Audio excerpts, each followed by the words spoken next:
ကျေးဇူးတော်ရှင်ဧကမဟာပဏိတမိုးကုတ်ဆရာတော်ဘုရားကြီးမိုးကုတ်မြို့မင်္ဂလာရိပ်သာဓမ္မယုံကြည်ပေါ်တွင်9 ရက် 6 လ 62 ခုနှစ်၌ဟောကြားဆုံးမတော်မူအပ်သောဇာတိ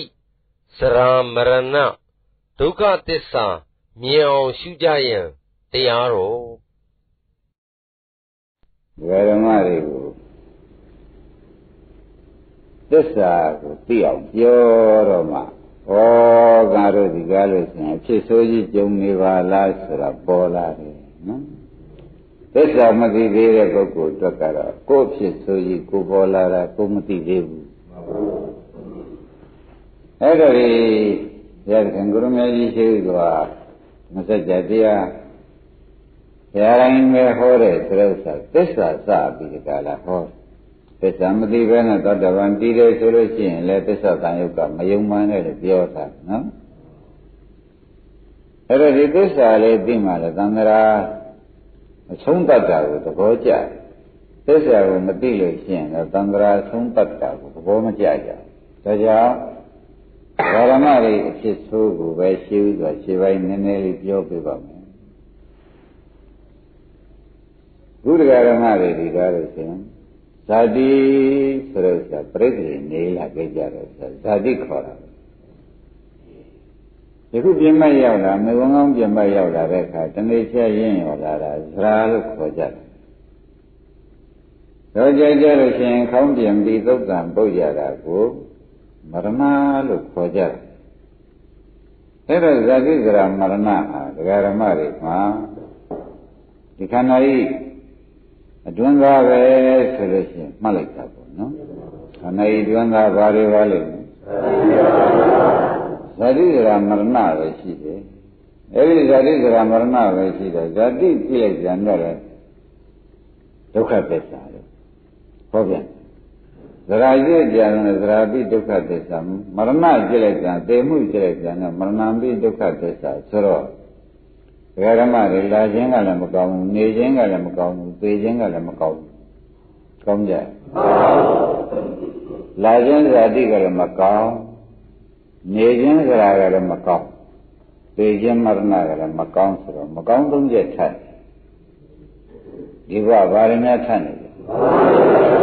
မကောင်းသုံးချက်ထပ်နေတယ်လို့ဆိုတော့ဓမ္မတွေဤယခုရထားတဲ့ခန္ဓာကိုယ်ဤအတွင်းသဘောမှာဒါပဲရှိနော်ဟောဒီခန္ဓာကြီးရဲ့ယခုဒုက္ခတွေမြတ်ရထားပါလိမ့်တုံးမေးတော့ဒုက္ခသုံးချက်ကိုကိုယ်ပိုင်ရထားတယ်လို့ဥပဒေမှတ်လိုက်တာဘာတွေကိုယ်ပိုင်ရထားကြဒုက္ခသုံးချက်ကိုယ်ပိုင်ရအဲ့ဒါကိုမသိသေးတော့ဓမ္မတွေကဘဝတဏှာဆိုတာကရောက်ရပျော်ပြီးဒီကလာနေတယ်ဒီသုံးချက်ကိုမသိလို့ရှိရင်ရောက်ရပျော်တဲ့ဘဝတဏှာရကသူသူချက်ချက်ရှိနော်ဘဝတဏှာဆိုတာကမောင်းနေမှတ်လို့စမ်းပါကိုပေါ်မှတ်လို့စမ်းပါနော်ရောက်ရပျော်နေတာပါပါလေရောက်ရပျော်နေတာဘဝတဏှာလို့သူသူချက်ချက်မှတ်ကြပါနော်အဲ့ဒီဘဝတဏှာကလွှမ်းမိုးပြီးဒီကလာနေတော့ဘဝတဏှာပေါ်မှာလည်းဘုရားအုပ်ချုပ်နေပြန်လုံးမေးတဲ့အခါကျတော့မသိမှုဝိဇ္ဇာကအုပ်ချုပ်နေပြန်တယ်မသိမှုဝိဇ္ဇာကအုပ်ချုပ်နေပြန်တော့ဘဝတဏှာကလည်းကိုယ်ရောက်ရဘဝလေးအရတော်လေးဆိုဒီသားနဲ့ဒီသမီးနဲ့ဒီမီးနဲ့ဒီပစ္စည်းနဲ့ဒီတက်ဒီရွှေဒီငွေဒီကားနဲ့ဆိုပြီးဒီကလာတော်သေးရဲ့ကိုယ်စိတ်တဲ့တော်သေးရဲ့ပေါ်တိုင်းဘဝတဏှာချော့ထားတယ်လို့မှတ်လိုက်သမ်းကိုယ်စိတ်တဲ့ဒီတိုင်းတော်သေးရဲ့လို့နဲ့တလုံးလာလို့ရှိရင်ငါသစ္စာမသိတဲ့ပုဂ္ဂိုလ်ဒုတိယပဲလို့ဆုံးဖြတ်ချက်ချာတခါတည်းခင်ဗျားတို့လာရတဲ့နော်လာရတဲ့တခါတနေ့ကြတယ်ဒီသားနဲ့ဒီသမီးနဲ့ဒီမီးနဲ့ဒီမြင့်နဲ့ဒီကားနဲ့ဒီစိမ်းနဲ့ဒီရွှေနဲ့ဒီငွေနဲ့အကြောင်းများညင်ညွတ်နေတဲ့အချိန်ကြတယ်တော်သေးရဲ့ဟိတယောက်တယောက်လက်တို့များဘဝတဏှာကလက်တို့ကြီးများပြောခိုင်းနေတာပါလေမပါဘူးပါဘယ်နဲ့ကြောင့်ဒီဘဝတဏှာရဲ့လက်တို့ရဲပါလိမ့်တုံးလို့မေးတဲ့အခါကျတော့မှာတဲ့ခဏကဒုက္ခသုံးချက်ကိုမသိတဲ့အဝိဇ္ဇာကဖုံးပြီးဖိပြီးထားလိုက်တဲ့အတွက် ဝတ္တနာကချော့လို့ပေါင်းတယ်မျက်လုံးပိတ်ပြီးညာတာပါပဲဘယ်လိုပါလဲမျက်လုံးပိတ်ပြီးညာတာကိုတရားဓမ္မတွေကလည်းခံပြီးတကလားနေရတော့မျက်လုံးဖွင့်ပြီးမဲ့ဘုရားကလည်းပြိဋိဘံစံကျန်တဲ့ပုဂ္ဂိုလ်တွေကလည်းဟောတော့ဟောကြရဲ့ဟောကဝါညဆိုလည်းဘဝတောင်းတမှုတွေကိုများသောဖြင့်ပြောဆိုပြီးဘဝကောင်းစားရေးပြောနေပြန်တော့သစ္စာ၃ချက်ကပြောင်းနေပြန်ဒုက္ခ၃ချက်ကအဲ့ဒါကြောင့်ယခုတော့ဖြင့်အမှန်တရားကိုအမှန်ပြောရမယ်ဆိုလို့ရှိရင်ဖြင့်ဇာတိဘာသစ္စာယခုလိုခန္ဓာကိုယ်ကြီးအိုးနေတာကလည်းဒုက္ခသစ္စာသရဒုက္ခသစ္စာနော်ဒီခန္ဓာကိုယ်ကြီးကလည်းရှိဘယ်လားနဲ့ဘယ်စကားများသူအမှန်သွားနေပါလိမ့်မလို့ဆိုတော့တရားများနေတယ်ဆိုတော့မရဏံပိဒုက္ခသစ္စာဒီခန္ဓာကြီးရကြကဘာသစ္စာနေစေဘာသစ္စာသေဘောဘာသစ္စာဩဘုန်းကြီးဓမ္မတွေဘယ်သူနဲ့များခေါ်လို့နေပါလိမ့်မလို့မေးတဲ့အခါကြတော့မှဒုက္ခသုံးချက်နဲ့ခေါ်လို့နေတာရှင်းကြဘာနဲ့ခေါ်လို့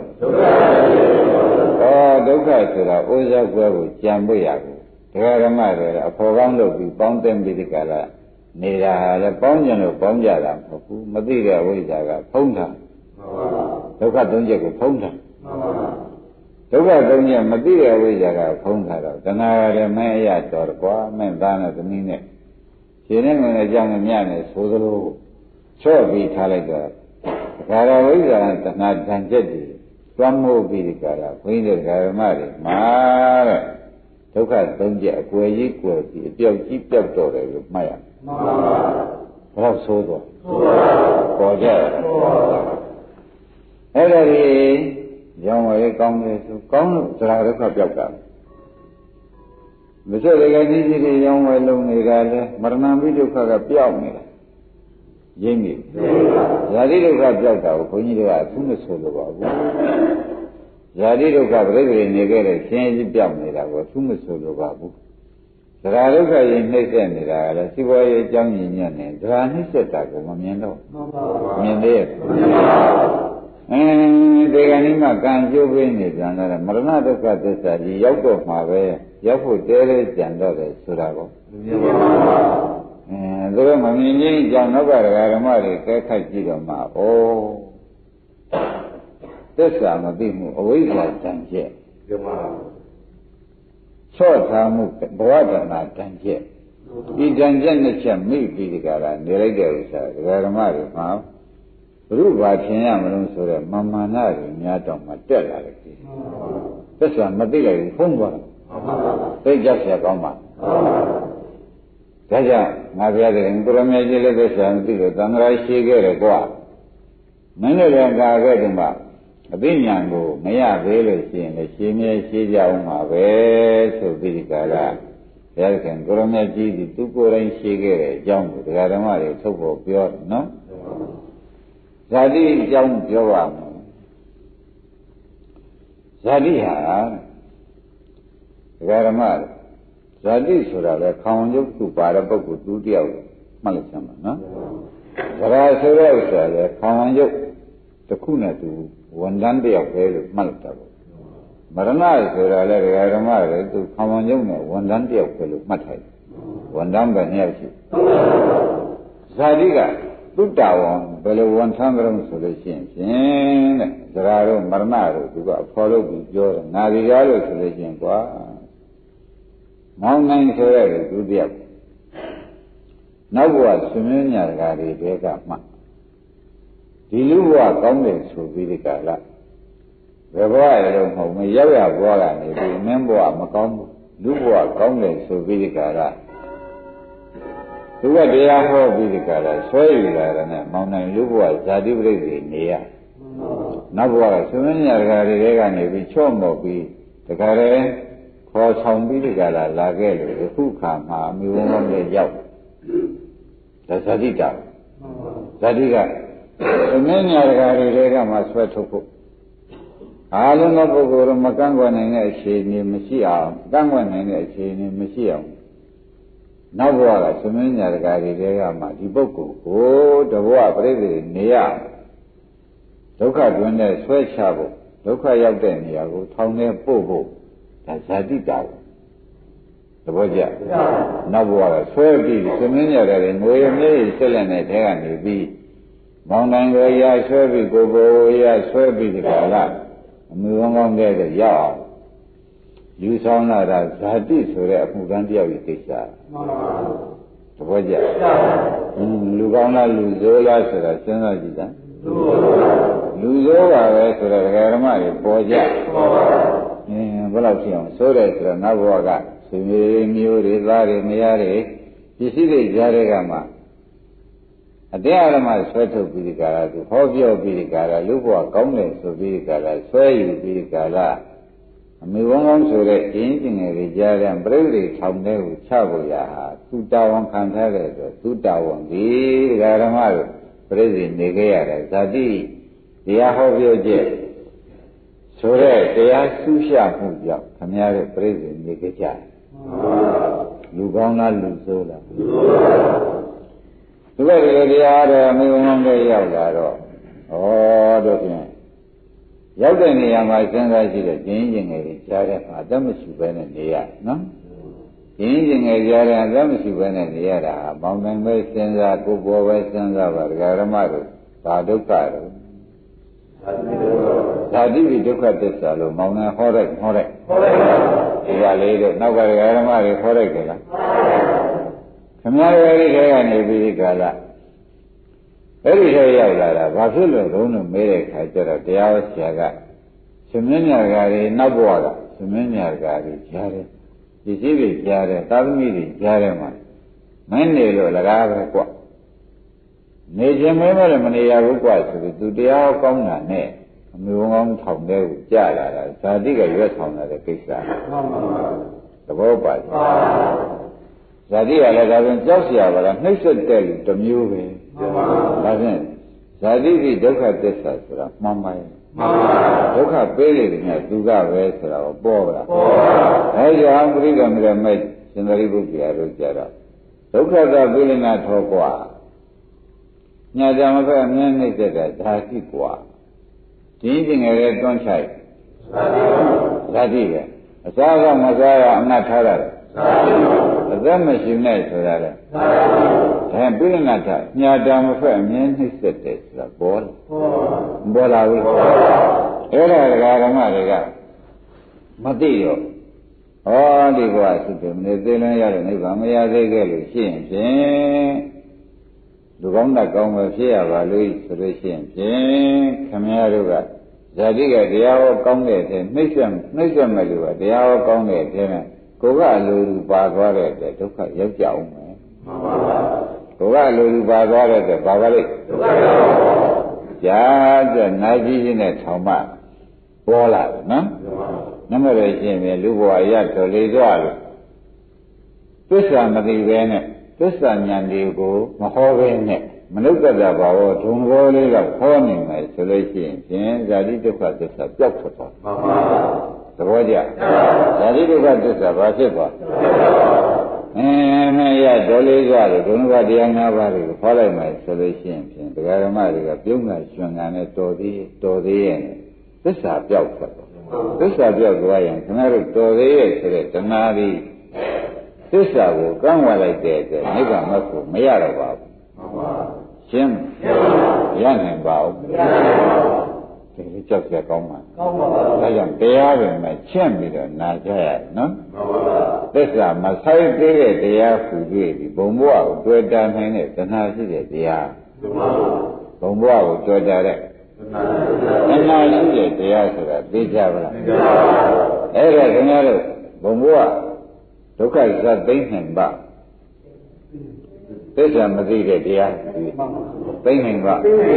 မသိနိုင်သေးလို့ရှိရင်ဒါသံဃာခါဖြင့်အားပေးတဲ့တရားတွေကလည်းမျိုးမျိုးပုံပုံခဲရတာဟောရတယ်ဝိနည်းပြပြလိုက်ဟောရချာနော်မဟောဘူးသို့တော့အထုဆုံးမြတ်ဆုံးအကောင်းဆုံးပြောပါတော့ဆိုတော့သစ္စာပဲပြောရတယ်မှန်ပါရှင်းညရှင်းပါအထုဆုံးမြတ်ဆုံးအကောင်းဆုံးဟောရလို့ရှိရင်သစ္စာသူကိုယ်တိုင်သစ္စာသိလို့ဘုရားရှင်းလာတဲ့ဥစ္စာသိကြဘူးလား ကျန်တဲ့ပုဂ္ဂိုလ်တွေဘယ်ကြောင့်ဘယ်မှာတရားတွေဘာတွေတန်ရုပ်အင်္ဂုတ်ဆိုတွေအင်္ဂုတ်ဆိုပါဠိတော်တွေများဟောပါလိမ့်မလို့မေးတဲ့အခါကြလို့ရှိရင်ကွာအောက်တန်းဆိုတာလေရန်ကောင်းခဲ့ဘူးပြောတယ်မှန်ပါအကောင်းဆုံးလားလို့မေးတဲ့အခါကျတော့အကောင်းဆုံးကတော့သစ္စာတိမှပြီးတယ်ကွာဆိုတာလည်းမှတ်ထားမှန်ပါစက္ကုံဥဒ္ဒဘာရိမရောက်သေးရင်မပြီးသေးဘူးပေါ့ကွာမှန်ပါရင်းမကြညာနာဥဒ္ဒဘာရိဝိဇ္ဇာဥဒ္ဒဘာရိအာလောကဥဒ္ဒဘာရိမှမရောက်သေးလို့ရှိရင်အကောင်းဆုံးတော့မဟုတ်သေးဘူးလို့မှတ်လိုက်မှန်ပါရှင်းကြရှင်းပါခိုင်းဒါဖြင့်ဇာတိကိစ္စကအခုမောင်နိုင်တို့ကိုပေါ်တော့ပြီးခဲ့ကြပြီးပါပါနောက်ကရှင်မင်းရတယ်ကြားရကနေအတက်ဆွဲယူပြီးကြတာအမေဟောင်းနဲ့ထောင်ချယူမှန်ပါဘုရုကိစ္စပါသာရိပုတ္တရာဓမ္မတို့ခင်ဗျားတို့ဖြစ်ရနောက်ဘဝတွေကရှင်မင်းရတကာကြီးမြေကြီးဆက်လက်နဲ့ပစ္စည်းတွေအသေးလေးရှာပြီးကြားထဲမှာမကုန်းမဆွဲရဘဲနဲ့ဆွဲထုတ်ပြီးဒီကလာဒီအမေဟောင်းတစ်ခုကိုပို့တဲ့ကိစ္စဟာဘုရုကိစ္စပါသာရိပုတ္တရာဩဇာတိတဲ့ဆိုးပါလားဆိုတာပေါ်လာသေးဘူးအဲ့ဒါမသိတော့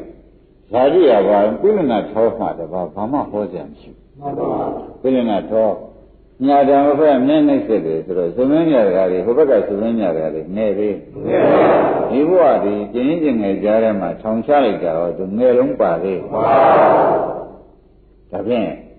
ညာတံဘက်မျက်နှိမ့်စစ်တဲ့ဘောပါပါရဲ့ဒါဖြင့်ဇာတိဟာတရားဓမ္မတို့ဆူတောင်းယူရလားအဇာတိကိုပြေးရလားဆိုတာပေါ်လာနော်ဆူတောင်းယူရဟုတ်ကြဟုတ်ပါဘူးလူဘဝရပါလို့ဆိုဇာတိရပါလို့နတ်ဘဝရပါလို့ဆိုတော့ဓမ္မဘဝရပါလို့ဇာတိရဩခင်ဗျားတို့အတော်ချီချောနေမှန်ပါအတော်ချီချောနေပြီဇာတိရပါလို့ဆိုလို့ရှိရင်နှိမ့်ဆက်မယ်လို့ဒုတိယပြီစစ်တော့ဖြင့်အမြဲကြုံရပါလို့ဆိုတာနဲ့တော့ထူးသေးအဲ့တော့ကြာညာနဲ့မှာအယုတ်ဆိုးနေတာအခုသစ္စာပြောလိုက်တော့မှပေါ်လို့ကြီးပေါ်လာတယ်ဆိုတာကိုရိပ်မိကြဒါကြောင့်ဘယ်ဇာတိမှမကောင်းပါဘူးနော်ဘယ်ဇာတိကိုနှစ်သက်ကြသူ့နာမည်ကြည့်ဇာတိပိဒုက္ခသစ္စာဓမ္မတို့ဘယ်ဇာတိကြိုက်ဘယ်ပြိတ္တိကြိုက်ဘာကြောင့်လဲညာတာမဖက်အမြဲနှိမ့်ဆက်လို့ပြောချက်ကြောင့်ညာတာမဖက်အမြဲနှိမ့်ဆက်ပါလေဘယ်ပုဂ္ဂိုလ်မှမညာဘူးသဘောကျဘယ်ပုဂ္ဂိုလ်မှညာလိမ့်မယ်လို့ဆိုတာမျိုးသစ္စာกว่าငါအမှန်လုံးမယ်မင်းတို့သမင်းညာတွေကလည်းဆွဲထုတ်ဖို့ကိစ္စတယ်မြေဆက်လက်ထဲကနေဆွဲယူတဲ့ကိစ္စလည်းငါကိစ္စกว่าရောက်ရမှာထောင်ချဖို့လုပ်လို့ငါကိစ္စกว่าဆိုတော့ပရိကိစ္စတွေကနောက်ကဒကာဓမ္မတွေပေါ်ပေါ်တန်တန်လေးနဲ့ဒီတရားကိုမနာပါနဲ့အမှန်တန်ခင်ဗျားတို့အယုတ်ဆိုးကြည့်တန်တဲ့အထဲကလာခဲ့ရတယ်ဆိုတာသိကြကြဒါကြောင့်ဇာတိကိုဘုရားကကောင်းတယ်လို့သစ္စာဉာဏ်နဲ့ကြည့်ဟောလို့ရှိရင်သစ္စာဉာဏ်ကိစ္စဉာဏ်နဲ့ကြည့်ဟောလိုက်တဲ့အခါဇာတိပိဒုက္ခသစ္စာကိုဟောလိုက်မှန်ပါပါသဘောကျပရိစ္ဆေသမုပ္ပါကြည့်ပြန်တော့လေဇာတိဆိုတာမရဏဧဝမေတ္တသာကေဝလတ္တဒုက္ခခန္ဓတ္တလို့ဟောလိုက်ပြန်တော့ဒုက္ခစုကြီးလို့ဟောလိုက်မှန်ပါပါသဘောကျသစ္စာနဲ့ဟောလိုက်ပြန်တော့လေပရိစ္ဆေသမုပ္ပါနဲ့ဟောလိုက်ပြန်တော့လေဒုက္ခစုကြီးလို့ပဲဟောလိုက်ပြန်တော့ဩတရားဓမ္မတို့ညံမချော်ပါနဲ့တော့ဆိုတာအခုသေချာတဲ့သိနေတယ်မှန်ပါညံမချော်ပါနဲ့လို့ဆိုတော့တဲ့သေးတာကိုကောင်းကောင်းသဘောကျကျပါပါဓမ္မတို့ဒီဇာတိကိုနောက်ကလိုချင်တဲ့ပုဂ္ဂိုလ်ဖန်လို့ရှိရင်ဖြင့်တဲ့ခင်ဗျားတို့အခုရှိတဲ့သမဉ္ညာဂါရီတွေကမှခင်ရဲ့မင်းရဲ့သူတို့မျက်ရည်ဆက်လက်ကိုယ်ကလည်းမလိုက်ချင်နဲ့ထောင်ကြခံရထောင်တဲ့အသွင်ခံရအောင်မယ်ဆိုတာသေချာမှတ်ဇာတိကိစ္စသေးတာမှမဟုတ်ဘူးသေပါနောက်ဘဝသမဉ္ညာကပစ္စည်းတွေကြားတွေကဆွဲထုတ်တာကဘာလို့လဲရောက်တဲ့နေရာသူဆွဲထုတ်လို့ရောက်တဲ့နေရာကျတော့သူကအချော်ကောင်းမော်ကောင်းနဲ့ဒီနေရာကောင်းပါတယ်ဆိုပြီးပထမဟောလာပြီးဘုရင်ရှင်ငယ်ကြားထဲမှာချထားတာလေဘယ်သူပါလဲဒါဖြင့်ဒီဇာတိတွေကားလဲဆိုလို့ရှိရင်အငတ်ထားတာလဲဇာတိအသက်မရှိအောင်အလုံးထောင်ချထားတာလဲဒါ ဒါပြန်သူဘာသစ္စာဘယ်နဲ့ကြောင့်သူဒုက္ခသစ္စာလို့ဘုရားကဟောပါလိမ့်လုံးလုံးမေးတော့သိလိမ့်မှာထောညာတံမဖက်အမြဲနှိမ့်စစ်မှန်ပါဒီပုဂ္ဂိုလ်ငါတရားဟောတဲ့တိုင်လိုက်ရတဲ့ပုဂ္ဂိုလ်ပြန်ကိုယ်ကြကြနာနာနှိမ့်ဆက်ရမှာပဲဆိုပြီးကြတာနှိမ့်ဆက်လိုက်ဇာတိကနှိမ့်ဆက်တာရင်းနေဗလားဘုရားနှိမ့်ဆက်တာဒါကြောင့်ဘယ်ဇာတိကိုမှတရားဓမ္မတွေဘ누구ကဟောလို့ဘ누구ကပြောမလွန်လိုက်ပါနဲ့လွန်လိုက်ရင်မိုးချုပ်တက်တယ်နာသေးလွန်လိုက်လို့ရှိရင်အဲဒါကြောင့်တရားဓမ္မတွေသစ္စာမသိသေးတော့ခမရတွေကလူပြင်းနဲ့ပြင်းချင်းခံစားရတဲ့တရားတွေဒါတွေအယံသဘောကျပြီးနေပြီဆိုမှပြန်ဩစမျိုးထဲမှာနေဆွဲနေဆွဲထုတ်တာလေသူတို့အကြိုက်ပဲရောက်ရဆောင်ချတာလေအကြိုက်ကလည်းမှားလိုက်တယ်ဖြစ်ချင်းမှန်ပါမှားပြီအကြိုက်မှားနေပြီလူပုံလည်းမှာဝက်ပြီးမရှက်ဖဲနဲ့ကျင်ကြီးစားလို့မရှက်ဖဲနဲ့ကျင်ကြီးစားရင်တော့သူ့ကိုလူမျက်လုံးတွေနဲ့ဝိုင်းကြည့်တယ်နတ်မျက်လုံးဓမ္မမျက်လုံးနဲ့ဝိုင်းကြည့်တယ်အကြိုက်မှားနေခါမှန်ပါဘယ်နဲ့ဆိုကြဒီမှာလည်းခမည်းတော်ကိုသစ္စာမျက်လုံးနဲ့အရိယာဆိုတော့ကောင်းကြီးကကြည့်လိုက်တဲ့အခါကျတော့အကြိုက်မှားနေပြီသဘောကျဘာဖြစ်နေကြမှားရအောင်မလားမမှားပါနဲ့နော်အဇာတိရှိရနေတော့ဇာတိမလုပ်ကြပါနဲ့နော်အဇာတိပရိသေတွေမနေရစင်စစ်ဖြစ်တော့ဆိုတာရှိရသားနဲ့ဇာတိဒုက္ခသစ္စာကြီးကိုမမမောမောဆွမ်းနေကောင်းနေနဲ့ကျွေးမွေးပြီးဒီကာလမှာတောင်းယူတဲ့ပုဂ္ဂိုလ်များဟာဖြင့်ဒီတဲ့ဝက်လိုပဲအလုံးအလယ်မှာမရှက်တဲ့သဘောရှိမှန်ပါမကြောက်တဲ့သဘောလည်းရှိပါဒါလည်းဆိုပါဒါကြောင့်အဝိဇ္ဇာဒီကားလို့ဆိုလို့ရှိရင်အနာတွေကဟိတိဥတ္တပံသူသာရှိလာလို့ရှိရင်မရှက်ဘူးလေဘုရားရှိတောင်းတာပဲမှန်ပါဘယ်လောက်များဆိုတော့ဒီပြင်နေရာမှာခင်ဗျားတို့တောင်းတာမဟုတ်ဘူးဘုရားရှိမှာကိုနောက်ဘဝဆိုတော့ပါပါမှန်ပါဒါပဲကြောင့်တောင်းတာတော့ဆိုတဲ့အခါကျတော့အဝိဇ္ဇာရှိနေလို့ရှိရင်ဖြင့်တဲ့တရားဓမ္မတို့အရှက်ကြောင့်မရှိလို့တောင်းတာမှန်ပါအဝိဇ္ဇာရှိနေတဲ့အတွက်ဟိရိတ္တပ္ပဆိုတဲ့တရားမရှိဘူးအဟိရိကနဲ့အနတ္တပဆိုတာမရှိဘူးဟိရိတ္တပ္ပတရားနှစ်ခုဒီကားလို့ဆိုလို့ရှိရင်ရှက်ကြောက်တတ်တဲ့တရားနှစ်ခုမရှိတော့အဟိရိကအနတ္တပ္ပဆိုတဲ့တရားနှစ်ခုကအဝိဇ္ဇာကြောင့်ဖြစ်တာလို့သေးသေးချာချာဘုရားသခင်ကိုရမကြီးသည်တဲ့မာဝကတန်ရုပ်မှာသေချာလာပါတယ်နော်သဘောပါကြအဲ့တော့ဘုရားရှိသွားပြီးဒီကာလမလုံးကြပါနဲ့တဲ့နုမျက်လုံးနတ်မျက်လုံးအကောင်းမျက်လုံးနေနဲ့ကြိတ်ဒီကဝဲမရှက်ဖမ်းနဲ့ကျင်ကြီးစားနေတော့မောင်နိုင်ကြည့်ကောင်းဒီမှာလည်းဆိုနေတယ်ဘုရားရှိခိုးသွားပြီးကာလလူပြည့်နေပြီတင်းချင်းခံစား၍ဆိုတာဒီသားတွေမိဒီနည်းနဲ့မခွဲရပါလို့ဆိုတဲ့ဇာတိတောင်းတာတွေသူတည်းကဖြင့်ဒကာဓမ္မတို့အရှင်းမရှိတဲ့ဝက်လိုပဲဆိုတဲ့ဒိဋ္ဌိဟာသေချာပါဘူးမပါဘူးလားတော့ရုပ်ဆိုးတယ်မို့အချုပ်ဘုန်းကြီးအချုပ်ဆရာသမားတွေချုပ်သာဥတွေချုပ်ဒီကဟတ်တောင်းပါလားဟတ်တောင်းပါလားဟဆိုတဲ့ကြီးသိလွယ်တာပေါ့မလွယ်ဘူးလားမင်းနှိမ့်ဆက်ခံကြီးกว่าလို့တန်းချလိုက်တယ်နော်တော့ဆိုးပါလားတော့ဆိုးပါလေတော့ဆိုးပါနော်ပေါ်ကြဒါ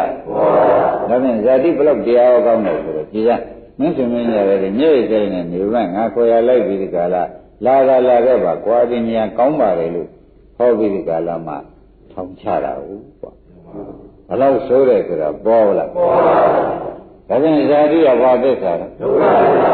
ဘယ်နဲ့ကြောင့်သူဒုက္ခသစ္စာဘယ်ရောပါလိမ့်မလို့ဆိုတော့အိုးနှိမ့်သက်တယ်လို့ခေါ်တာမှန်ပါသဘောကျတယ်ဘယ်နဲ့ကြောင့်ခေါ်ပါလဲပါဠိရေးကြည့်ကြမှာပါလားပြိလင်္ကချောသဘောကျပါဠိရေးကြည့်တော့ဒါကလည်းသေချာဘုရားဟောပါဠိတော့နော်ရှင်သာရိပုတ္တရာလည်းခေါ်တော့ဘုရားသခင်ကိုရမေကြီးလည်းလက်မှတ်ထိုးတယ်သဘောကျဒါဖြင့်ဒီဇာတိကကြောက်เสียကောင်းတာရှိသေးတယ်နောက်ကရွှေနောက်အမှန်ရှာတော့တဲ့ပစ္စည်းတွေကြားတဲ့အမှန်ခင်တဲ့ဓမ္မမတွေကြားတဲ့ကနေပြီးလည်းယောက်ျားကိုတခါတည်းအနိုင်ဆွဲထုတ်ပြီးဒီကာလတခုသောဝန်းကောင်းတည်းဟူသောအကျဉ်းတော်နဲ့ချပြတယ်ဘုဒ္ဓတ္တိဆိုးလားဆိုးပါဘူး မြင်လို့သဘောကျတယ်ကျတယ်နော်နောက်ကဓမ္မတွေအရာတော်လေးစွာပဲလားအရာတော်ဆိုး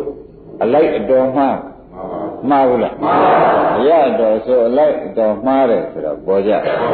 အဲ့ဒီတော့ကဲဇာတိကအခုပြောလာတော့နိုင်ရွယ်ရှိပါပြီဓမ္မတွေနော်သူဆိုးကြောင့်သိတာကိုလည်းဘုန်းကြီးကစကားတက်လို့ပြောနေတာတရားစာအုပ်တွေကြည့်ပြီးဒီကလာပြောနေတာလားဟုတ်လားပင်ကိုကမကောင်းတာလားဆိုတာကိုလည်းမင်းတို့ကတရားတော်ဘုန်းကြီးပေါ်မှာဝေဖန်ရှိတာပေါ့နော်အေးဒါတိတိပါလေဒုက္ခပင်ကိုကမကောင်းဘူးလို့ပြောတာနော်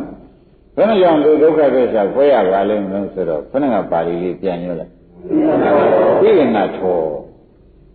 ညာတော်ပဲအမြဲနှိမ့်စစ်တပည့်ကြဒီသူတရားဟောလို့ရတဲ့ပုဂ္ဂိုလ်ကိုညာတော်မဖက်အမြဲနှိမ့်စစ်တာဇာတိမှန်ပါဘုရားကိုဆွဲပြီးဒီဘဝကောင်းပါလေလို့တရားဟောပြီးဆွဲထုတ်လာတဲ့သဘောတွေကလို့ဆိုရင်ဇာတိသဘောရောက်ရကြမှာအကျဉ်းတော်ချပြီးအငတ်ထားတာဘယ်လိုပါလိမ့်မလောက်များဆိုးတယ်ဆိုတာပေါ်ကြအဲဒါကြောင့်ဘေဇာတိဒုက္ခသစ္စာဖွဲတယ်လို့သဗ္ဗညတဉာဏ်နဲ့ဟောတဲ့နေရာပါပြီပါဘေဇာတိမှမဟောခဲ့နော်ငါကွာခရရဘာနာကပါဠိတော်ကြီးများကြတော့တတ္တဝါအပြည့်အကြီးဆုံးတဲ့ငါသဗ္ဗညတဉာဏ်နဲ့ကြည့်လိုက်တာဘယ်ဟာအကြီးဆုံးလို့မှတ်လိုက်တဲ့အခါကျလို့ချင်းသေချာကြံတွေးပြီးသဗ္ဗညတဉာဏ်နဲ့အဆုံးကုန်ကြည့်လိုက်တော့အပြည့်အကြီးဆုံးရှာလိုက်တာလောကကြီးတဲ့တဘောစုပြီးပြီးနောက်ပြိတ္တိတွေနေတဲ့အပြစ်ဟာအကြီးဆုံးအပြစ်ဟေသာရိပုတ္တရာရလို့သန္နတုံနဲ့သေချာဟောတယ်သဘောကျကဲဆိုပါဓမ္မတို့ဘေဇာတိကြိုက်ကြဇာတိဆင်ငယ်တို့သာသံပါနေတယ်ဘယ်ဘဝကြိုက်ဘယ်ဘဝမှာမကြိုက်ပါနဲ့တဲ့ရောက်ကြတဲ့ကနှိမ့်ဆက်ခံရမှန်ပါရောက်ကြတဲ့နှိမ့်ဆက်ခံရတယ်ဆိုတော့ဘယ်သူကနှိမ့်ကြလာကျိုးပါလဲကိုလာကွယ်ဘယ်သူမှနှိမ့်ကြလာမတိုက်ပါဘူးဘုန်းနဲ့မှမောင်းနိုင်တိုက်ပါမင်းကိုယ်တိုင်နေခဲ့တာဘယ်သူကတိုက်တယ်မှန်ပါဘယ်သူကဓမ္မမှာခွန်းမှန်ပါဘယ်သူကမိတ်ကျင်ကြီးလာကျုံးမကျုံးလာပါဘယ်သူကစောင်းတဲ့ပြီးမဲ့ပုဂ္ဂိုလ်ရှိပါဘူးအော်နိုင်တဲ့ဥစ္စာကတော့အော်လို့ရတယ်မရပါဘူးဩဒါဖြင့်မနေ့ကအလုံးဆောင်မှာခုချတယ်ဆိုတာအတွင်းကိုယ်ကိုအော်မယ်ဆိုသက်ရှိတော့ပါလို့အော်နိုင်သေးမှန်ပါဘုံမှာသက်ရှိတော့မပါလို့အော်ကုန်မောနိုင်မှန်ပါဓမ္မတို့အရတော်လာကြသလားအရဆိုးကြရပါဘူးအေးဒါနိတ္တကတိုက်ရိုက်ဟောတော့မယ်ဆိုဒီလိုဟောရတယ်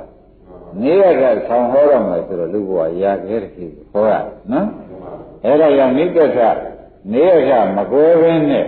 နေကြပြန်လို့ရှိရင်ငါဖះဆွတ်ဆွဲလိုက်မကွာလို့ငုတ်တို့ပါဠိတော်များလည်းလာကြသေးတယ်နော်သိသိချာချာရေးကြည့်တယ်ဆိုတာပေါ်ကြဇာတိကလုံးနဲ့ပြောနေတာကဓမ္မတော့35မိနစ်ရှိတော့နော်ပေါ်ကြတယ်သူထိတ်လန့်ဒါဖြင့်သူဟောတဲ့နောက်ကျွတ်တို့မိရှင်မင်းရတယ်ကဆွဲထုတ်တယ်လေသူနော်ရောက်ရအလုံးလုံးချတာသူတတ်တယ်မကုန်သေးပါဘူးတဲ့ကျုပ်တော်ကဘုရားကဒီဘဝကောင်းပါတယ်ဆိုပြီးကြတော့ဆွဲယူပြီးဒီဘဝထောင်အလုံးတောင်ချဝရကျုပ်တော်ကဲကျုပ်တော်ကုန်တဲ့အခါကျတော့ခမည်းကငကောကဇရာကရိုက်တတ်ပါမယ်ဆိုတဲ့တောင်းရိုက်ပြီးဒီကလာညှင်းသေးပါမယ်ဆိုတဲ့တောင်းခဏတည်းကရှိသေးမှန်ပါဘူးချက်ဆိုသူဇာတိကိစ္စသုတ်တန်ကြီးနဲ့ပြင်မဲ့လည်းထွက်ပါရောဇရာဆိုတဲ့အခါလေဘူးနေဘူးတွေနဲ့ရိုက်တော့တာရိုက်ပြီတခါရင့်ကျက်လာကလေးလေးငယ်တော့မွေးတော့ကသေးသေးဟမ်ပြင်မဲ့တခါရင့်ကျက်ပြီးလာလိုက်တော့ကြီးထွားမလားအဲ့ဒါဘုရုဒံကျက်ဆိုရရင်းပြီသရာဒံကျက်သိမလို့ရင်းရောလာပါပါလိုက်သိမလို့ရင်းရောလာတော့ကျုပ်ကြောင်ကုန်ပြီခနဲ့ကြောင်ရှိပါတယ်ဆိုပြီးသရာထိုးအပ်မှန်ပါတရားဓမ္မအလိုတူကိုမှန်ပါရင်းပြီကြပါလေတော့ဇရာစီထိုးအပ်လိုက်တာဒီကားလို့ဆိုလို့ရှိရင်ဖြင့်ငကိုက3ယောက်တိုင်ပင်ပြီးတပ်ပွဲဆက်မှာဟုတ်ကွာမှန်ပါ3ယောက်တိုင်ပင်ပြီးတပ်ပွဲဆက်မှာကိုမင်းတို့ကမရိပ်နေတော့လူလားမြောက်လာဘူးလို့အောက်မဲ့နေသေကံကြီးဖြစ်လာတာရိုက်နေလို့မှန်ပါပါဘုန်းတွေကလည်းသေကံကြီးဖြစ်တယ် တချို့ပြင်မဲ့ရောက်ဖြတ်ခနဲ့သေသွားတာတွေကမရှိဘူးရှိပါဘူးတရားနည်းပြက်လာတာလူလားမြောက်လာတယ်သားလေးရနာထုံးကားလာတယ်လို့မင်းတို့ကဘဝတဏှာတွေကနော်သမုဒိယသစ္စာတွေကချောလိုက်ပြီးဆိုမှဖြင့်တခါတည်းသတင်းစာလည်းများဆက်ပြီးကြောညာလိုက်ခြင်းပဲမှန်ပါအတော်ဆိုးပလိုက်တဲ့အဓိပ္ပာယ်မလားဘူးလားမှန်ပါကဲရှင်းကြအပိဓာတော့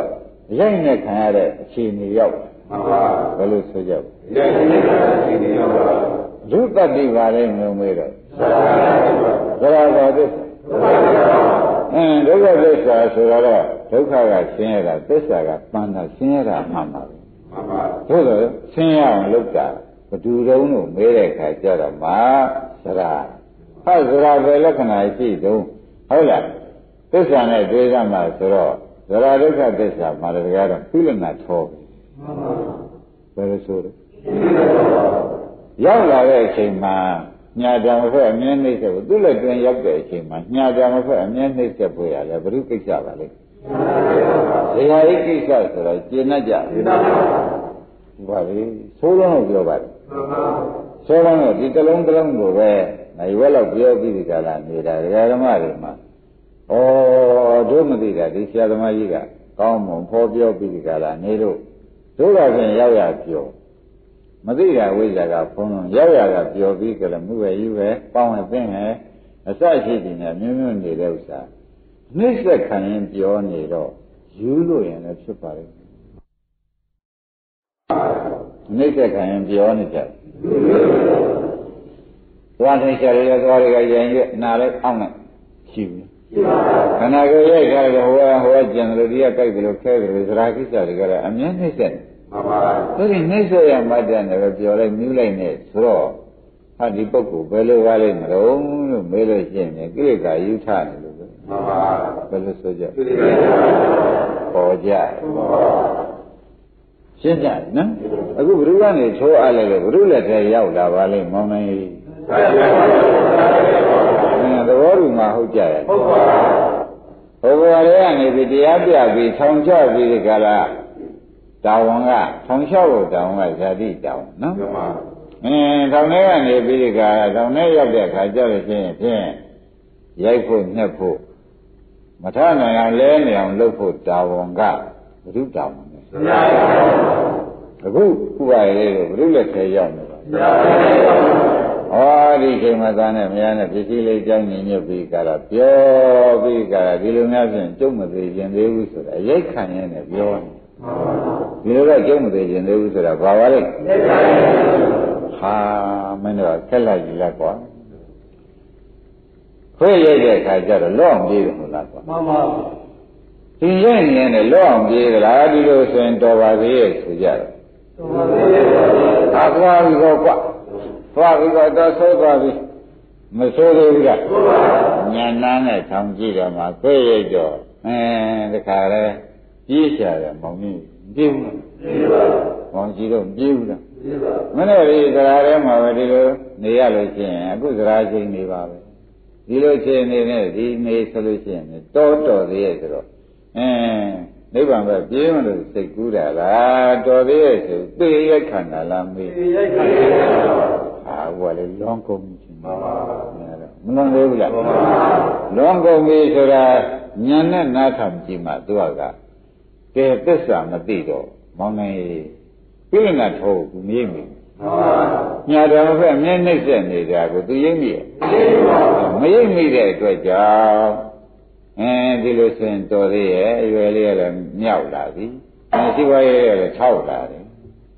ကလာရိကာလေးနဲ့ဆိုတော့တို့ရှင်မဆိုးလာဘူးဆိုပြီးတယောက်ချင်းကပြုတ်ပြီးခံနေတာပါသေးမပါဘူးလားဘုတ္တိရှင်ကြတယ်မဟုတ်ဇရာဟိတတိကဘုကဘောတဏှာနဲ့ချော့လိုက်ဇရာကတော့ရဲရဲဇရာကတော့ဒီနေ့ကျအိုမှုကိုမထနိုင်အောင်လုပ်တော့တော့မင်းတို့ကပြုံးနေတာကဘယ်လိုချော့တာဘောတဏှာကချော့တာနော်အဲ့ဒါဇရာကိုမမြင်အောင်ဖုံးထားတာကလည်းအဝိဇ္ဇာမှန်ပါရှင်းမလားရဲနေတာမမြင်အောင်ဖုံးထားတာကလည်းဝိဇ္ဇာကဖုံးထားတဏှာကချော့တော့မင်းတို့ကမြူးတာပေါ့ကွာမှန်ပါဒီတိုင်းလေးပဲမရဘူးအဲ့ဒါ အမတန်သိခဲ့တဲ့တရားဆိုတော့နောက်ကဓမ္မတွေရိပ်မိရဲ့ဒီနေ့ဒီတရားတွေကလည်းဆိုလို့ရှိရင်အခုငါတို့ဒီကဘုရုလက်တွန်းပြီးရောက်နေပါလိမ့်မလဲဆိုတာပေါ်လာပေါ်ပါဘူးဘုရုလက်တွန်းမှာတရားဘာသစ္စာဘာလုတ္တတုံးဆိုတော့ဘယ်နဲ့ဖြစ်ဒီလနာတော်ဆိုတာညာတာမဖက်အမြဲနှိမ့်ဆက်တယ်ရိပ်မိကြဘာလုတ္တညာတာမဖက်အမြဲနှိမ့်ဆက်တယ်ဆိုဘုရားမညာဘူးကွာမှန်ပါဘူးညတော့ခါတော့နာလာအရေးတွေတွန်းလိုက်တာဘုရုညာသေးသူ့သဘောကသစ္စာသဘောကျမှန်တာလုံးပုဂ္ဂိုလ်မရွေးဘူးကွာသဘောကျဘုန်းကြီးတော်ကရှင်ကံရှင်တွေလို့ရွေးတယ်ရှင်းမလားကဲဒါပြန်အခုတရားဓမ္မတွေဇေယျလည်းတွန်းမှာပြန်အရေးအနဲ့ခံနေရတယ်ဆိုတာပေါ်ကြနောက်ဘယ်နဲ့ဖြစ်တယ်မသိဘူးဝေနာခောက်ဖြစ်လာတယ်ဒီပါလေကမျိုးလုံးကလည်းခတ်တည်တည်ဖြစ်လာတယ်ဘယ်နဲ့မှမဖြစ်ဘူးဇရာရိမ့်နေတဲ့ဓာန်ချက်မိတယ်မှန်ပါရိမ့်မိကြနောက်ဆံမန်လေးတွေလည်းအရင်ကမတူဘူးဘယ်လိုဖြစ်လာလဲမသိဘူးဝမ်းမသိဘူးလို့နေနဲ့ဘုရုဓာန်ချက်ဇရာဓာန်ချက်ဆိုတာပေါ်ကြအဲ့ဒီတွေကနေပြီးဒီကာလမှာဘုရားဓမ္မတွေအယူလို့ထားဖို့မကောင်းတော့မှန်ပါသူကလေကောင်းတယ်မကောင်းပါဘူးတဲ့နှိစ္စတာကအချိန်တိုင်းလားအချိန်ခြားသေးလားမေးအချိန်တိုင်းနှိစ္စသဘောကျအချိန်တိုင်းနှိစ္စပါတယ်ဆိုတာပေါ်ကြအချိန်နဲ့အချိန်ကိုယ်ရင်းရမှုတူပါရဲ့လားတူပါအဲ့ဒါဘယ်လိုရိုက်နှိတာပါလဲသရဆိုတာဒီကားလို့သင်ပြဒုက္ခသစ္စာဆိုတော့ပေါ်ရောဥပါလေမှန်ပါဘယ်နဲ့ကြောင့်သူဒုက္ခသစ္စာလို့ဆိုပါလိမ့်လို့ဆိုဒုက္ခိစ္စကြည့်လိုက်တော့မှသိလနာထောညာကြံဖက်မြင်းနှိမ့်တဲ့ကိစ္စဒုက္ခရပြဒါသူလေးရကောမောသေးပါဘူးဓမ္မတို့အမှန်ဆိုးနေနော်မဆိုးပါဘူးလားရှင်းကြဒါဖြင့်သူဒီဟာဇာတိနဲ့သရနဲ့ဟာသဘောတူနှိမ့်ဆက်ကြမှန်ပါဘုံနဲ့ရှင်းရရှင်းပါဒီတဲ့ထောင်ကြပြီးဒီကာလထောင်ထဲရောက်မှုကျုပ်တာဝန်ထောင်ထဲရောက်ပြီးဒီကာလခမရမသိအောင်ချင်းဒီကနေ့ဖြစ်အောင်ရိုက်မှုနှက်မှုဟာခမရတာဝန်လို့ဆိုတာငကောမှာ၃ယောက်သဘောတူစီဝေဖွင့်ပြီးဒီကာလတတ္တဝါဒုတိယနှိမ့်ဆက်တာဘူးပေါ်ကြတတ္တဝါဒုတိယနှိမ့်ဆက်တဲ့၃ယောက်ကဖြင့်တရားဓမ္မတို့ဆွေးနွေးပြီးသားတိုင်ပင်ပြီးသားသဘောတူလက်မှတ်ထိုးပြီးသားဆိုတော့သိကြပါရဲ့မသိကြဘူးလားပေါ်ကြဒါဖြင့်အခုဘုရုလက်တွင်ရောက်နေတာဒီနေ့မှမနှိမ့်ဆက်တဲ့နေ့ရှိပါဘူးမရှိဘူးဆိုတော့ပေါ်ကြကောင်းပြီဒါဖြင့်ဒီကြရဲ့သုတ္တဝန်ကသူများထုံမှဆန်းနိုင်ဖို့တာဝန်ကြောင့်သူရိုက်ရမှာဘူးမှန်ပါသဘောကျမျက်မှန်ကတောင်မွန်းသားနဲ့သွားနိုင်လာနိုင်တဲ့အချိန်မျက်မှန်ကတောင်မွန်းသားနဲ့သူဘဝထုမှထားနိုင်တဲ့အချိန်នេះကြောင့်သူရိုက်ရနှဲ့ရအောင်မှန်ပါအခုတရားဓမ္မတွေရိုက်သေးပဲရှိသေးတယ်မှန်ပါသဘောကျအဲ့ဒီသူမျက်မှန်တော့မျက်မှန်ဆွတ်ပြီးတောင်မွေးထုတ်တဲ့အချိန်လေးရောက်သူနှိမ့်ဆက်ပြီးချမ်းမဲ့နိုင်သူဘုရုစီထိုးအမတုံးလို့ဆိုတော့ငကောက၃ယောက်တိုင်ပင်ထားတာလို့ဆရာသမားကဟောခဲ့မှန်ပါဒါတော့မင်းကအကုန်ရိုက်နေကြလို့ကျင်းနေလို့ရှိရင်ခေါင်းဖြတ်သက်သက်ဖွေရမရဏကငါတောင်ပေါ့ကွာမှန်ပါလာပြန်လာမှန်ပါဘယ်တော့မျက်စုသို့ပါဘာမျက်ပေါ်လိုက်မောင်ကြီးတော့ပေါ်လား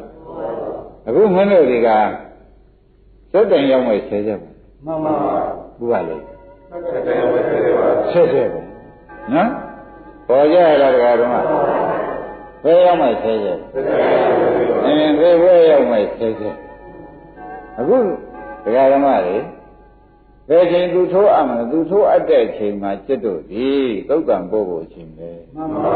မစွန့်နိုင်ရဘူးလားအဲ့ဒါကြောင့်တရားဓမ္မတို့အခုတဲလေးအချိန်မှာဆရာဘုန်းကြီးကကဲကွာ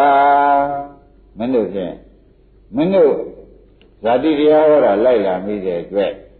မင်းတို့ဒုက္ခလည်းရောက်ခဲ့အခုဒီခါဇာတိကထိုးအပ်လိုက်တယ်ဇရလည်းထဲရောက်ပြန်တော့တီးတဲ့ကြီးတဲ့ဒုက္ခကြီးနဲ့မင်းတို့ရင်ဆိုင်တွေ့ရပြန်ပြီလို့ဟောတယ်ဟောတယ်ဒီတဲ့တခါရှေ့ သရကလက်လွှဲပြန်မယ်ဆိုလို့ရှိရင်လည်းမင်းတို့သေပွဲရှိတော့သဘောကျတရားကလက်လွှဲရင်သေပွဲပဲရှိရတယ်ဆိုတာပေါ်လာကြဒါဖြင့်တရားဓမ္မတွေအခုဘယ်ချိန်နေရောက်နေကြသလဲလို့မေးလို့ရှိရင်ဖြင့်ကြည့်ရလို့ဗျာသူအဲ့ရုံပဲကြမ်းပါတော့သရကမရဏစီအဲ့ရုံပဲကြမ်းပါတော့ဘယ်လိုဆုံးမဲ့ရချာရှင်းမလားအဲ့တော့တူတူပြောတော့အဲ့နေကြတပ်ဖို့ငါ့ကိုလမ်းတော့ဆွဲသွားငါကရမရောက်သေးတဲ့တမဲချမ်းလမ်းတော့ဆွဲသွားမဆွဲသွားသေးဘူးလားဘယ်မရောက်သေးတဲ့တမဲချမ်းတော့အဲ့မရောက်ခင်လေးတွန်စမ်းမရရုံဖြတ်မြေကြီးရဆွမ်းမရရုံဖြတ်ဆိုတဲ့နွားတွေနဲ့တကယ်တူပဲမတူဘူးလားတူသလားပြုံပြက်ပြီးနေတဲ့ပုဂ္ဂိုလ်များလေအပြောကျူးနေတဲ့ပုဂ္ဂိုလ်များကမဆိုးရဘူးဒီကနေ့တော့မသိရှာတော့ဘေးကနေပြီးကာလဘုရားဘာသာမျိုးလုံးနဲ့ကြည့်လိုက်တဲ့ခါကျတော့အင်းနေကြီးသွားကြည့်လိုက်မိတဲ့ခါကျတော့မမြင်ရဘူးလားမြင်ပါဘူးတော့ကတော့ပြန်သေပွဲလို့မသိရှာသူ့မှာပြန်တကားလဲမိလိုက်တာနဲ့ပြေးလိုက်တာနဲ့လွှားလိုက်တာနဲ့တွန်လိုက်တာနဲ့နွားဖို့များတွေ့လို့ဆိုတော့ဒီတော့ဘယ်လိုဆုံးမြတ်ရမလို့ဆိုတော့သေကံနီးပြောလို့ဆုံးမြတ်ဘယ်လိုမှတ်ကြသေကံနီးပြောလို့ဆုံးမြတ်ရချင်မလွဲပါဘူးရှင်းကြဒီမှာလည်းဓမ္မတွေကျုပ်ကမကင်းတရားလေးရှိတော့သွားရလာရပြောရဆိုအောင်မှာပဲကိုကြပြန်တော့ဝိုင်းထည့်ပြီးကလည်းစကားလက်ဆုံများကြနေတာဘာပါလိမ့်မလို့ရှင်းပြီဗလားကွာဒကာဓမ္မတွေစကားလက်ဆုံများကြနေတာဘာပဲတယောက်ကပြုံးလို့တယောက်ကနေကြတာတွေဘာတွေဆိုတော့ပေါ်ကြဗလားဘာတွေဖြစ်နေကြတာလဲငါသားရုံမရောက်ခင်ပေါ့ဗျာရင်းပြီဗလားအဲ့ဒီဒီကနေ့ကသစ္စာမသိသေးလို့ရှိရင်ဖြင့်ဒီပြောဟာအဝိဇ္ဇာကမသိအောင်ဖို့တဏှာကချော့လိုက်တဲ့အခါခုမှမိတ်ဆွေသင်္ကားတွေနဲ့တွေ့ရတော့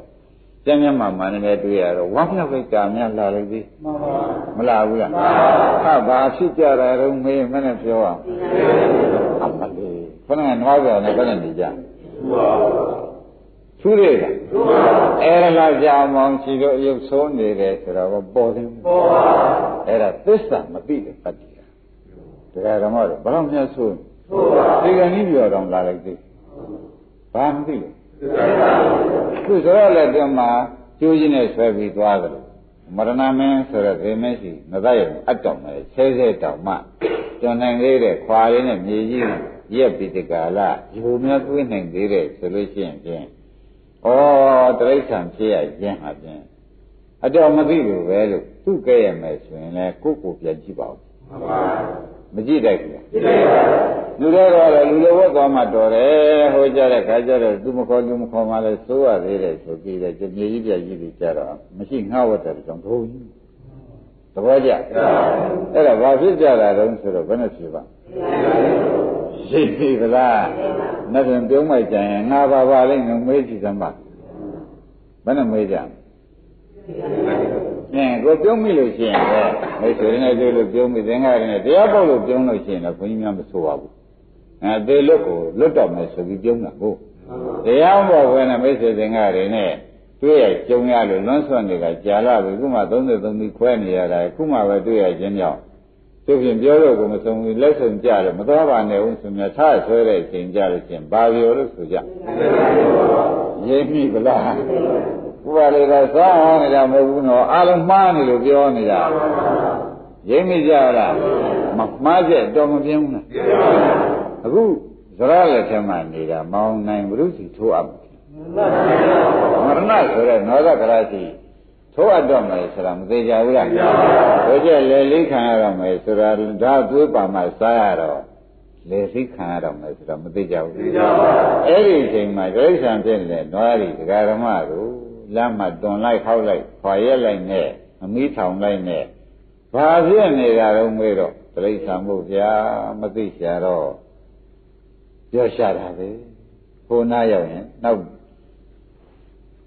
လင်းလာတော့သွားလို့ရှင်သက်ရောက်မယ်ရေနပ်ပူဇော်ခံရတော့မယ်ဆိုတာမသိရှာလို့မိုင်မဲတာပဲဆိုရင်ဖြင့် ဥပါလိဒါမှန်ပြောတိရစ္ဆာန်မိုက်ပေါ့ဒီလိုကတော့တိရစ္ဆာန်တော့မဟုတ်ဘူးတဲ့နာမည်ပြောင်းပြီးမိုက်တိရစ္ဆာန်တော့မဟုတ်ပရိသေရမှာတိရစ္ဆာန်မဟုတ်ပဲဘယ်နဲ့ဆိုကြ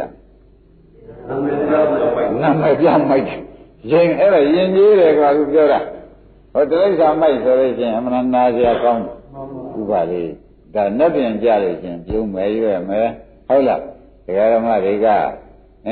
တော်တော်သေးရဲ့ဆိုတော့ဘဝတစ်ခါဗန်လင်းများထွက်လာမယ်ဆိုလို့ရှိရင်ဖြင့်တရားဓမ္မတွေ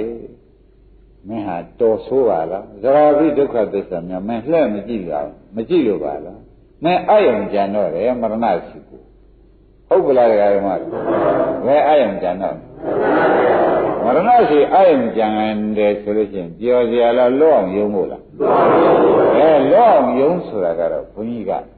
ဝိပဿနာလုံးဘုံမှာအမိမှတော့မရတော့မအခင်လေလမ်းမပြောပဲနဲ့တရားဓမ္မနော်ကဲဒီခါကသေဘောဝင်တော့ကွာဒီလမ်းတော့သိပြီဒီသုံးချက်လမ်းတော့ငါသိပြီဒါဒီလမ်းလဲအညာမခံရင်တော့ဘူးဇရာနှိမ့်ဆက်လဲမခံရင်တော့ဘူးမရဏသတ်မှုကိုလည်းဆက်ဆုပ်ပါပြီဆိုပြီးကြတာဇရာကနေမရဏမရောက်လမ်းလွဲဖို့အချိန်ကခင်ဗျားတို့ဒါဟောကြရင်းမိဇရာကမရဏမရောက်ခင်လမ်းလွဲဖို့အချိန်လေးကိုမင်းတို့မောင်ကြည့်လို့ငါသင်ပေးနေတာဒါပဲရင်းမိကြရောက်မှတော့ဘယ်နဲ့လုပ်ကြတတ်နိုင်ကြသေးရဲ့မတတ်နိုင်တော့ဘူးတဲ့ခိုင်းဒါဖြင့်နောက်မှုဒီလားမသွားချင်လို့ရှိရင်ဖြင့်ဘယ်နေရာနေလမ်းကွဲရှာရမှာတော့ဆိုတာလဲမောင်နိုင်တွေ့ရပေါ့ကွာဇရာကမရဏမရောက်ခင်လမ်းကွဲရှာကြဘယ်လမ်းကွဲရှာနော်လမ်းကွဲရှာပါတဲ့လမ်းကွဲရှာဆိုလို့ရှိရင်ဖြင့်တဲ့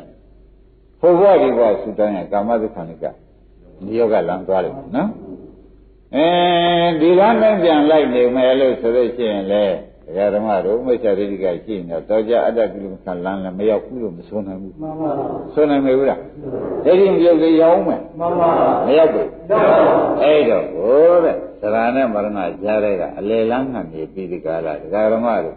ကာမဒုက္ခရင်ကလမ်းဆိုတဲ့ဥစ္စာကလည်းမသွားပဲနဲ့နောက်ထပ်ကာမုံခံကြတဲ့လမ်းကိုလည်းမသွားနဲ့သဘောကျနောက်ထပ်ဒိဋ္ဌိဥသိနေလို့ရှိရင်အတ္တကိလမခံလမ်းကိုလည်းမင်းကဖားနေတွေ့ရင်လိုက်ဦးမယ်မလိုက်ဘူးအဲ့တော့အဲ့ဒီလမ်းကလမ်းရှောင်ပြီးဒီကလာအလယ်လမ်းဖြစ်တဲ့ဝိပဿနာမဲ့ခင်လမ်းအလယ်လမ်းကိုလိုက်ဖို့ရဟာဇရာကမရဏမရောက်ခင်လေးတယ်ဘုန်းကြီးကလည်းလမ်းပြတယ်မှန်ပါဘူးဒီပြင်ချိန်မှာပြပါဆိုလို့သဘောကျဒါဖြင့်အခုဘယ်ချိန်ရောက်ပါတော့ဆိုတော့ဒကာဓမ္မတွေလမ်းကွဲရှာချိန်ရောက်သေးဘူးလားရောက်ပါဘူးပေါ်ကြဘယ်ချိန်ရောက်လမ်းကွဲရှာချိန်သိချာရောက်ပြီနော်ဘာကြောင့်လဲဆိုလို့ရှိရင်ဖြင့်ဒီနေ့ရှာပါနဲ့ဖြင့်မရဏမင်းကိုဇရာကအလိုက်လို့မရဏရှိအလိုက်ပြီဆိုတော့ဖြင့်လမ်းကွဲရှာနှေးတာနဲ့အသေးစောသွားလို့ဘယ်နဲ့ဆိုကြလမ်းကွဲရှာနှေးတာနဲ့အသေးစောသွားလိမ့်မယ်ဆိုတော့မသိကြဘူးလားအဲဒီတော့အများတို့တွင်ချင်းကရှိလာမှပါလာမှဆေးရတော့မလို့လို့ဒါတွေရှုပ်နေသေးတယ်မရှုပ်ဘူးလားရှုပ်ပါဘူးကျော်စင်းတဲ့တွေရှိကြလို့ချင်းဘယ်လိုညာလို့ဆက်ရှိတယ်အဲ့ဒီမျောလုံးတွေအသာချိတ်ထားပြီးလမ်းကွဲရှာတဲ့ရေးကိုကြီးပေးပါဆိုတာသတိပေးလိုက်ပေးလိုက်ဘာပေးပါလဲလမ်းကွဲဆိုတာကလည်းခင်ဗျားတို့မရှာရင်ဖြစ်ကုန်ဖြစ်မှန်ပါဘူးဇရာကထောင်းထုပြီးလို့သူများထူမှထားနိုင်တဲ့အခြေအနေဟုတ်လားသူများပေးမှပါဇက်သေးကိုရေလေးမှပြုံလေးပတ်ကလေးနဲ့တောက်နိုင်တဲ့အခြေအနေရအောင်သူ့တော်ဝင်ရှိသေးတယ်မှန်ပါအဲ့ဒီသူ့တော်ဝင်ရှိလို့ကဲကျုပ်တော်ဝင်ပုံပြီဆိုတဲ့ဒီနေ့ကြတော့ဒကာဓမ္မတို့ပရဏဆိုတဲ့ကောင်းပြသက်သက်မဲ့စီအတုံမှန်ပါမတ်ပြီအဲ့ဒီအမှတ်ဆိုတော့လေဘာတတ်နိုင်လဲမတတ်နိုင်တော့သူမအပ်ခင်လေးရရင်နှဲ့ရင်နဲ့စစ်တို့လမ်းခွဲရှာဘယ်လိုရှာကြရရင်နှဲ့ရင်နဲ့လမ်းခွဲရှာရမယ်ဆိုတော့ပေါ်လာကြဘယ်နဲ့ကြောင့်လမ်းခွဲရှာခိုင်းပါလဲမလို့မဲတော့မှအစကလည်းမကောင်းလို့ဗျာအလယ်မှလည်းမကောင်းဘူးအဆုံးကောင်းမှလည်းဧကမဟုတ်သောကြောင့် တပည့်တော်တို့ကလမ်းကွဲရှာဖို့ဆိုပြီးသုံးတဲ့ရှာသဘောကျရှာတာလေအခုနေရတဲ့အလယ်မှာရှေ့ဆုံးမြင်တော့မကောင်းတော့ဒါရင်မဆုံးမြင်ပါလို့ကြလမ်းကွဲရှာပါလို့ဆိုတာဝိပဿနာအလုံးမှာတပါးဒကာဓမ္မတို့အခုရမရှိဘူးသဘောကျလမ်းကွဲရှာဆိုတော့ဘယ်လိုရှာမှာတော့လို့ဆိုတော့ခန္ဓာမရတဲ့လမ်းကွဲရှာဘယ်လမ်းကွဲရှာခန္ဓာရလို့ရှိရင်တော့ဒီသုံးယောက်လက်ထဲမှာပဲအသက်ထွက်အောင်ဝိညာဉ်ချုပ်အောင်မှာသဘောကျခန္ဓာမရတဲ့လမ်းကွဲကိုရှားမယ်ဆိုတော့ဘုန်းကြီးကအလွယ်လေးနဲ့ပဲဒီဓမ္မတွေပြောနိုင်ပါတယ်တဲ့လက်ရှိခန္ဓာကြီးမှာဒုက္ခ၃ချက်သိသွားခုဟောလာတော့သရဘဇာတိပိဒုက္ခသစ္စာဆိုဇာတိနှိစ္စမှုကိုပြိဋ္ဌာထောသိပြီသရနှိစ္စမှုဆိုတာသိပါဘူးရှင်နေရိုက်နေပြီးနှိစ္စနေတယ်ဆိုတာလည်းဓမ္မတို့ဉာဏ်စံတွေကိုလိုသေးလားနောက်နှိစ္စမဲ့တရားကဘောလို့မေးလိုက်လို့ရှိရင်လည်းနောက်စိတ်မဲ့တရားကလည်းဓမ္မတို့ဝိညာဉ်ချုပ်ရုံမကြံတော့အဲ့တော့ဓမ္မတို့သူတို့သုံးယောက်လက်တွဲမှာပဲဘဝများစွာသံဃာကအချင်းကုန်ခဲ့ကြရှင်းမလားရှင်းပါဘူးလက်ချက်နဲ့မှမသေးရဘူးသူတို့သုံးခုလက်ချက်နဲ့ကြီးကျွတ်တို့သိကြရမှန်ပါဒီထဲပြန်တိုးမယ်ဆိုလို့ရှိရင်ဒီပဲမိုက်တာတော့မရှိတော့ဘူးဆိုတော့ပေါ်ကြဒါဖြင့်ဒကာဓမ္မတို့လမ်းခွဲရှာပါဆိုတော့မိုက်ကံလမ်းရှာလို့မှန်ပါမိုက်ကံလမ်းရှာလို့မိုက်ကံလမ်းရှာမဲ့ကြံတဲ့ခါကျတော့ကိုယ်ခန္ဓာအကြောင်းကိုပြန်ပြီးကိုရေးကြည့်မှန်ပါပြီးတော့ဒီခန္ဓာကြီးအမှန်သိလာအောင်ဘုန်းကြီးကဝိဇ္ဇာမျိုးလုံးတက်ပေးမှခင်ဗျားတို့ဒီခန္ဓာကြီးအခုအရင်ကခံရမှုတွေလည်းရှင်းရှင်းလင်းလင်းမြင်မဲ့ခဏခဏပြည့်စည်မှုတွေကောခဏခဏကိုယ်ပိုင်မှုတွေကောမြင်ပါလိမ့်မယ်နော်အဲ့ဒီလိုမြင်လာတဲ့အခါကျတော့မှတော်ပြီဇာတိမလားဘူးတော်ပြီဆိုရလည်းတွန်းလဲမနေကြတော့တော်ပြီမရဏလည်းတွန်းလဲ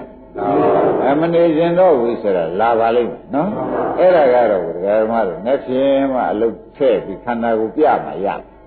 ရှင်းမလားဒီနေ့နိုင်သိပြီတော်ကြပြီ